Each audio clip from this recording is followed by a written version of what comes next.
Halo, assalamualaikum teman-teman semuanya. Selamat siang. Ini saya lagi di rumah ya. Hari-hari ya jenuh, bosen. Saya kerjanya dari rumah. Jadi gimana ya? Udah bosen. Udah 1 minggu ini di rumah. Nggak boleh keluar sama sekali. Kalaupun keluar harus apa ya?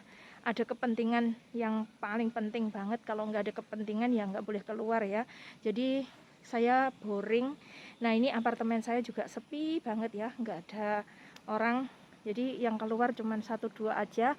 Nah ini hari ini saya kegiatannya mau ngerekam Mbak PMI saya. Itu mau interview majikan tapi nggak bisa keluar ya, maksudnya nggak bisa datang ke rumah majikan. Tapi kita bisa itu lewat Cewocesa ya, perkenalan diri. Nah nanti saya akan rekam dia, kemudian saya akan kirimkan lewat itu line atau email saja ya. Jadi mau dikasihkan ke majikan yang baru. Nah ini apartemen saya tuh sepi ya, nggak boleh sembarangan orang masuk ya. Jadi kalaupun ada yang misalnya ngantar itu makanan atau mungkin mengantar surat atau apa, itu sekarang nggak boleh asal masuk, harus pakai kode juga ya, karena apartemen saya juga ketat. Jadi nggak boleh asal ada tamu keluar masuk, itu nggak boleh. Terus misalnya ada yang pesen Uber atau mungkin Food Panda, itu juga harus ditaruh di luar aja, nggak boleh masuk ke apartemen ya. Pintunya kalau itu ditutup ya, tapi barusan saya buka karena nggak ada orang, sepi. Nah ini contohnya seperti ini. Ini mau masuk ke apartemen saya, itu ada di kacanya. Jadi kalau misalnya ada yang mengantar barang tuh harus taruh di meja, kemudian disterilkan. Nah itu kalau ada yang mau masuk itu harus pakai kode ya, kode QR itu. Nah ini saya lagi mau persiapan, jadi sepi sekali nih, lihat ya. Ini mau persiapan ngerekam Mbak PMI yang udah di sana, udah standby. Itu sampai saya bawa alkohol juga. Halo cantik, udah siap belum? Ready yo? Tak rekam yo? Oke, siap. Oke teman-teman, ini saya mau lagi ngerekam Mbak PMI saya. Dia mau perkenalan diri ya. Coba dia bisa apa enggak. Oke, kita lanjut. 我有自我介绍，我的名字叫施亚莎莉，我今年30岁，我的身高153，我的体重52，我在台湾已经2年，我结婚了，我还有一个小孩，我会照顾阿妈，我会照顾阿公。我会煮饭跟打扫房子，谢谢。Oke, bagus. Nah, oke. Nanti dilanjut ya. Oke teman-teman, saya lanjut. Ini sekarang masker saya lepas karena saya lagi duduk sendiri. Mbaknya udah naik ke kamar ya. Jadi saya tadi kenapa kok rekam itu perkenalan diri, karena sekarang kan nggak bisa datang langsung interview ya. Jadi kalau misalnya mengatur jadwal untuk pergi interview ya, kita sangat susah karena sekarang mengurangi jadwal keluar. Jadi kita sebelum datang ke rumah majikan, kita kasih videonya dulu Mbak ini ya, mau dikenalin ke majikannya. Nah dari bahasanya Mbak tadi ngomong perkenalan diri kan, majikan bisa menilai ya. Jadi oh ini bahasanya ngertinya seperti ini, kayak gitu. Terus ini maksudnya bodinya atau mungkin postur tubuhnya atau mungkin gerakannya seperti ini. Jadi majikan bisa melihat dari rekaman video. Jadi kayak waktu di Indonesia kita dari Taiwan interview kalian ya. Nah sama, karena kondisi seperti ini ya harus dimaklumi. Nah sebenarnya majikan bisa juga, ada juga yang lewat telepon ya, lewat video call lewat saya. Jadi kalau misalnya mau cari PMI, cuman sekarang kan nggak ada, hanya 1-2 aja. Nah karena kebetulan ada mbaknya ya, awalnya sebenarnya sudah kerja ya mbaknya itu, mungkin teman-teman beberapa hari udah sering lihat mbak ini ya. Hanya saja dia udah berangkat kerja, udah oke, kemudian pasiennya tiba-tiba nggak ada lagi, jadi meninggal lagi ya. Resiko kalau menjaga pasien itu seperti itu ya, baru kerja udah meninggal, akhirnya pindah kerja yang cari majikan yang baru lagi. Nah seperti itu susah, jadi kita mentalnya harus siap kalau jaga pasien. Nah biasanya kalau misalnya tadi sebenarnya bahasanya Mbak ini lancar ya, tapi karena kita rekam, kita video, jadi dia agak grogi ya. Sebenarnya kalau ngomong langsung, komunikasi langsung itu biasanya malah lebih bisa, lebih ngerti kayak gitu, lebih paham. Cuman ya namanya juga ngadep kamera ya toh grogi, apalagi kan saya masuk ke konten, jadi dia sangat grogi sekali kayak gitu.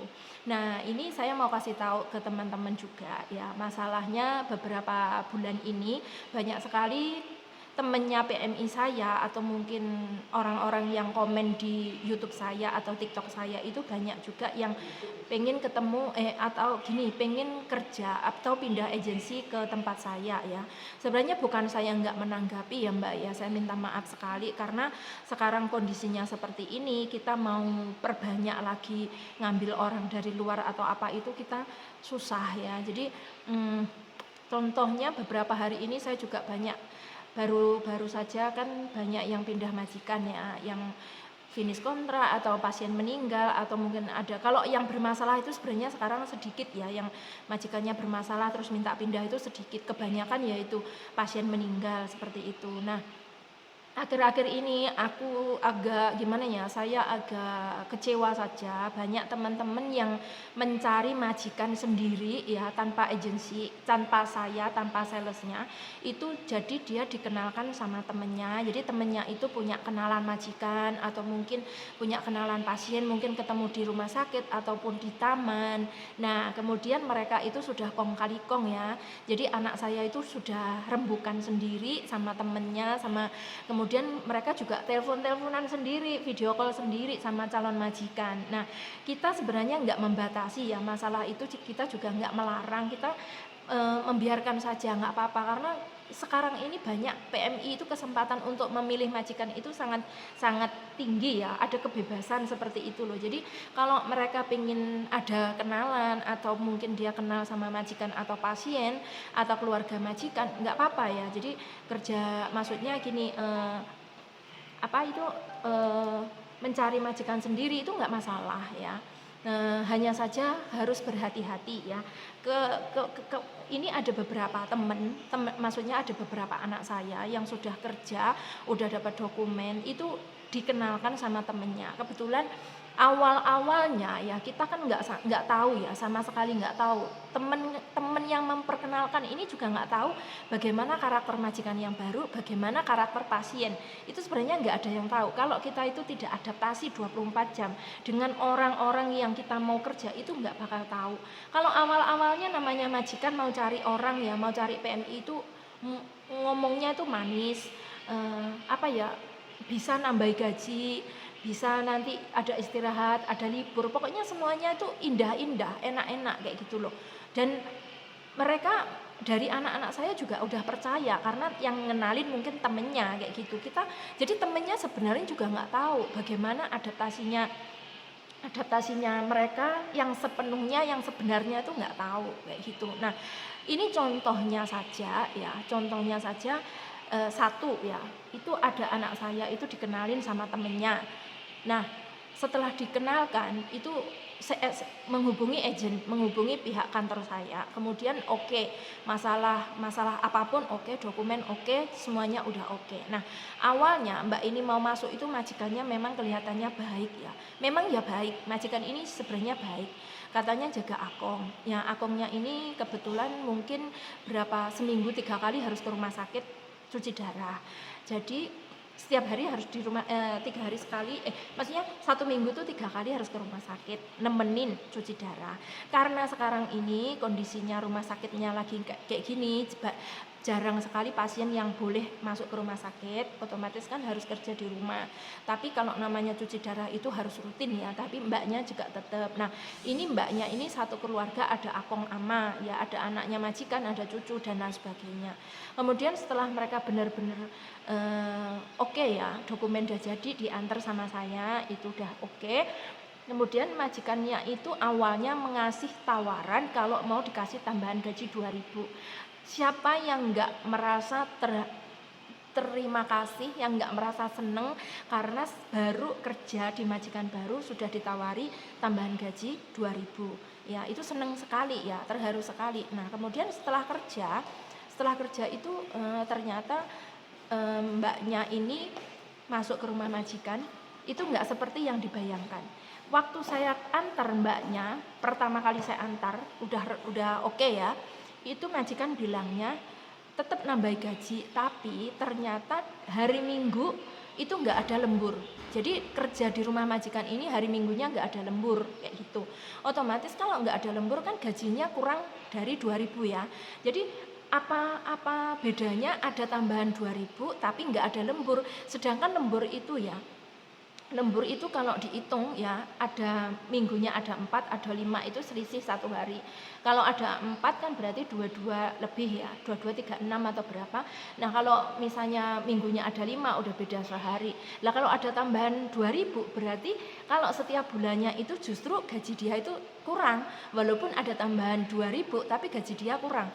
Lebih banyak ada lemburnya ya daripada ditambahi gaji 2.000. Nah, inilah perjanjian yang awalnya dibikin majikan sendiri dengan PMI sama agennya. Nah, tanpa sepengetahuan saya, akhirnya saya dikasih tahu. Nah, sekarang setelah dia terjun, setelah dia mulai kerja, ternyata enggak seperti itu. Nah, siapa yang kecewa? Otomatis yang kecewa ya agensi juga sebenarnya kecewa. Tapi yang paling kecewa kan Mbak PMI-nya. Nah, awalnya rayuan majikan ini sangat baik. Nah, sekarang Mbak ini protes dong ke saya nggak mau kerja dong, saya minta pindah majikan karena amanya juga merasa di sini kamu tuh nggak ngapa-ngapain kayak gitu. Aku juga udah sehat, bilangnya kayak gitu. Ternyata setelah saya tanyakan, kenapa ama kok ngomong seperti itu ya? Karena katanya mungkin amanya ini nggak rela banget kalau dia anaknya harus ngeluarin gaji setiap bulannya 17.000 lebih kayak gitu. Terus pas Mbak PMI-nya kalau siang ada istirahat tidur. Kalau orang Taiwan katanya cucunya itu kerja berat, gajinya nggak segitu dan nggak ada istirahat tidur siang. Ya pastilah orang Taiwan di sini kan nggak ada istirahat tidur siang. Saya pun kalau kerja siang hari juga nggak ada tidur siang ya. Jadi kalau PMI masih ada tidur siang seperti itu. Jadi pesan saya seperti ini ya. Nah ini tadi gini, amanya ternyata katanya agak depresi ya, agak depresi, kaget aja. Nah karena baru pertama kali ambil PMI. Nah masalah itu saya suruh mbaknya nyelesain dulu sama majikan. Kalau tetap merasa keberatan masalah gaji atau lembur atau itu ya, saya bilang ngomong aja baik-baik sama majikan. Nanti kalau udah majikan dikasih tahu sama Mbak PMI-nya, majikan kan pasti menanyakan ke saya atau mungkin ke agennya kayak gitu. Nah kalau memang mbaknya keberatan untuk nggak ada lembur, dia kan mau pindah dengan alasan nggak ada lembur itu. Nah kalau kayak gitu tergantung majikan. Kalau memang majikan masih mau mbaknya ini apa enggak, kalau masih mau bagaimanapun nggak ada pekerjaan pun ya harus disuruh kerja, maksudnya disuruh ngapain kayak gitu. Jadi seakan-akan mbaknya juga ada pekerjaan walaupun cuman ngelap kulkas lah, walaupun cuman apa, jadi hari Minggu juga harus tetap kerja. Kalau masalah nggak ada pekerjaan itu urusan pribadi majikan. Kenapa nggak ada pekerjaan kok ngambil PMI, berani ngambil PMI, sedangkan dia nggak berani bayar itu uang lembur ya, dia cuman bayar tambahan gaji. Nah tambahan gaji 2.000 kan nggak sesuai, lebih banyak uang lembur tadi daripada tambahan gaji. Nah jadi kekecewaan mbak ini masih nunggu beberapa gajian lagi. Kalau memang tetap nggak ada dikasih lembur ya, itu mbaknya mau pindah majikan katanya seperti itu. Saya mah oke aja, nggak masalah, karena bagaimanapun ya itu tetap dari perjanjian awal nggak seperti itu, kenapa setelah kerja kok ada majikan yang seperti itu ya. Jadi ini nggak enak aja, merasa nggak adil ya. Jadi kalau teman-teman misalnya kalian mau cari job baru atau mungkin cari majikan baru, kalian harus hati-hati dulu. Depannya itu tolong kalian benar-benar disampaikan, maksudnya dimusyawarahkan yang baik dulu, yang sampai clear ya. Jadi yang jelas, jangan sampai udah terjun, udah dapat dokumen kemudian seperti ini ya, jangan sampai.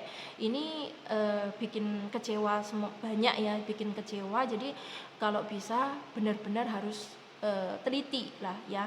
Jadi jangan mudah percaya ya, karena sekarang banyak sekali majikan yang sangat membutuhkan PMI. Jadi kalian sebelum kerja ya lihat dulu bagaimana pekerjaannya, cross check dulu tempatnya gimana.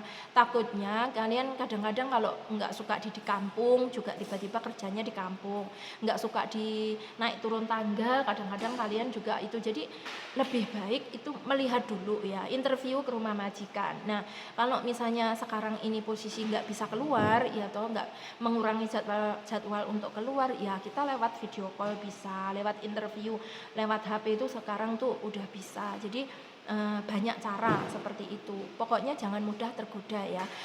Kalau misalnya teman kamu nawari itu, tanyakan dulu. Ada lagi pesan satu ya, misalnya teman kamu nawari majikan, ini ada majikan yang butuh, tolong tanyakan dulu, majikan mau ngambil PMI itu harus ada dokumen dari dokter, nama Mandarinnya Pasel Yang Piao ya, itu harus ada ya. Jadi harus ada dokumen dari dokter baru bisa ngambil PMI ya. Jadi kalau nggak ada dokumen, kalian jangan menjawab iya dulu. Kalau kalian menjawab dulu, majikan ternyata masih belum ngurus ke dokter ya, itu waktunya membutuhkan waktu yang lama, sekitar 2 minggu sampai 3 minggu. Jadi kalian nanti kelamaan nunggu di mes ya, kelamaan mencari majikan. Jadi pastikan dulu, jangan buru-buru kalian langsung jawab oke ya. Jadi pastikan dulu apakah pasien ini sudah ada dokumen ready. Kalau sudah ada dokumen ready dari dokter itu gampang ya, tinggal kita melengkapi saja, dan majikan tinggal melengkapi saja. Jadi mudah sekali. Jadi pesan saya buat teman-teman kayak gitu kalau mau cari majikan yang baru ya. Dan tadi pesan saya kalau misalnya kalian ingin pindah ke agensi saya, ada mungkin dengar dari teman-teman atau dari konten saya, dari YouTube saya, sebenarnya saya bukan nggak bisa ngurus, cuman banyak agensi yang nggak mau melepas kalian ya. Kalau agensi menyetujui karena kalian udah finish, tapi majikannya menyetujui, tapi agensi banyak yang nggak menyetujui, nggak mau melepas kalian ya. Kalaupun nggak mau melepas ya, kalian boleh cari majikan yang lain, tapi tetap masih satu agensi, nggak masalah. Yang penting kalian itu kerjanya sama majikan atau pasien, bukan sama agensi ya. Jadi usahakan agensi tetap membantu mencarikan majikan yang baru, itu aja. Karena banyak sekali yang udah finish itu kadang-kadang penuh pertimbangan ya, padahal udah adaptasi 3 tahun, tapi banyak sekali yang mungkin pengen pindah atau mungkin pengen merasakan suasana baru lah. Tapi kalau memang masih masih dipikir gini loh, masih standar majikan, makan masih oke, masalah gaji oke, lancar, masalah pasien oke, itu dipertimbangkan lagi. Jangan buru-buru kalian mencari majikan yang baru, karena belum tentu ya majikan yang baru itu enak seperti yang dibayangkan kalian ya. Jadi semuanya perlu pertimbangan. Jadi jangan asal kalian itu ya mencari majikan yang baru yang nggak jelas ya. Oke, itu aja pesan dari saya, mudah-mudahan bermanfaat bagi teman-teman semuanya.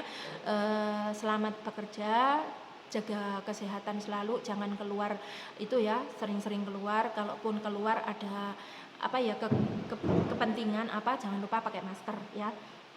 Terus jangan lupa harus pakai itu, bawa alkohol ya, hand sanitizer itu, jadi penting sekali. Oke, terima kasih. Wassalamualaikum, bye bye.